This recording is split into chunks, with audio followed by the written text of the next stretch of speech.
Gmar Chatima Tova. April 2020, in our year of 5780, standing at the cemetery, I am waiting, poised to lead a funeral service. With me are the daughter and son-in-law of the deceased, one member of our Jewish mortuary staff, and a single cell phone atop a tripod. It is how we will share this time with the rest of the family. It is how we come together, how we grieve this year.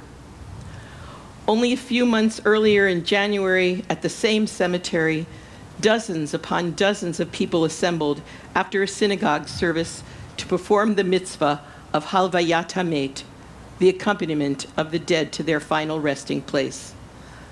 On that day, after saying Kaddish, we rinsed our hands, a gesture of washing death off, as we walked back into life to a meal of consolation and shared stories of lives well lived. 3 months later in April, there we were, two mourners and I. We had brought masks and gloves and our own shovels to help with the mitzvah of burying the dead. We stood separately without so much as a touch or a hug, and with no one to share a meal of consolation. How strange, how unfamiliar. That is not our style at Beth Israel, and that is not the Jewish way. Our loss is palpable. A part of us dies when someone we love dies. We literally cling to family and friends to help fill that void and to heal. Yet now, for the sake of life, pikuach nefesh, we are forbidden to physically support one another or to gather for funerals, shiva minyanim, or memorial services.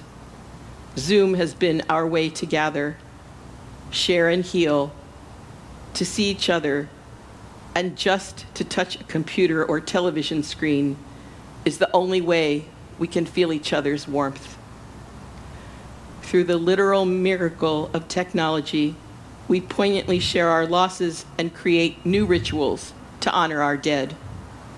Our Reform rabbis, in their wisdom, allow us to count a minyan through remote participation.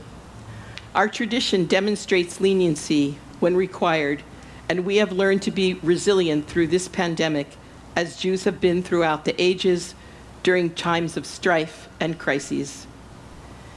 In the life of a family who has lost someone, every day has a touch of Yizkor in it. On Shabbat, we think of the hundreds of thousands of souls who are ill or dying from COVID, even as we remember our own loved ones. And our Kriya sculpture here behind me depicts poignantly the tear in our hearts that is so large that we are unable to repair that rip, leaving a permanent, jagged wound.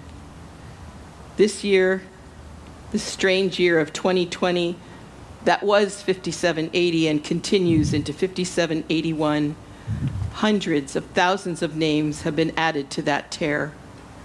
So many names that only 1,000 of the 100,000 then could be printed in the New York Times on 3 full pages. Imagine the enormity of having to print 200,000 names. Imagine the physical and emotional weight evoked in that visual impression. And our Kriya sculpture adds immeasurable weight of 6 million lives lost in the Shoah, most of whom have no one to say Kaddish for them. Our loss is palpable. Not even 2 weeks ago, I took a call from a skilled nursing facility. The family wondered what was the tradition that could be offered to comfort their loved one who was dying. Our tradition offers these words at the end of life. My God and God of all who have gone before me, author of life and death, I turn to you in trust. Although I have always prayed for life and health, I know that I am mortal. If my life must soon come to an end, let me die, I pray, at peace. I know that I have made mistakes in my life and perhaps left some things undone. Yet I also know the good that I did and the good that I tried to do. May my acts of goodness give meaning to my life, and may my mistakes be forgiven. Protector of the bereaved and helpless, watch over my family and friends who I will be leaving on this earth. Into your hand I commit my spirit.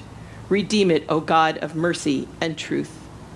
Shema Yisrael, Adonai Eloheinu, Adonai Echad. This is the essence of the prayer that we call a vidui, or final confession. It is said only at the end of life. Last winter in November and December, and as the year 2020 began, the number of these final confessions seemed endless. As a rabbi, it has been my great sad privilege, and for each of us as rabbis, to sit at the bedside of the dying, to recite this prayer with them and their families, holding their hands and brushing away their tears and mine. Just 2 weeks ago, I offered this vidui over a FaceTime call for the dying congregant. Her daughter and granddaughter, clad in hospital garb, hair coverings, face shields and masks, gloves and gowns, and allowed to facilitate that call only because their loved one did not have COVID. This is the day-to-day lives of our frontline medical professionals and those working in the medical field. To the more than 140 medical professionals in our community today, we are holding you in our hearts. Your risks are many, and your losses incalculable. So many of us have known loss this year.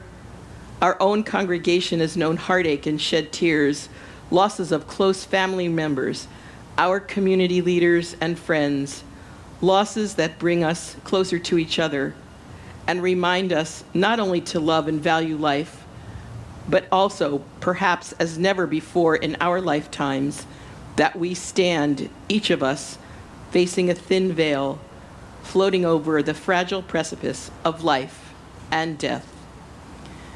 This year, possibly more than others, brings into sharp relief the ways that we share our moments of grief and our moments of remembrance. In this Yizkor moment, we recall the stories that created the tapestries of the lives of our loved ones, and through them, our own lives. These tapestries, these magnificent works of human art, are still in the making, even though their lives on earth are done. This Yizkor, we reflect on a year that has demanded so much more of us, but we can use that strength to sharpen our focus on the blessings and memories that will allow us to move forward. Perhaps this Yizkor, it is our task to repair the tear in the cloth, to smelt and fuse the most difficult crags in the iron. We have found new ways to be together and to grieve together. And someday soon, we will reinsert our old ways back into our tradition. So many changes in 2020 as we change our Jewish year, but some things remain, especially the experience of sharing our loved ones' stories and the deeds of their lives, not just with family, but also with us who stand together, and yet right now, so far apart. We will help you keep their memories alive, praying that their acts of goodness continue to give meaning to our lives and their mistakes be forgiven. And may it be so for all of us.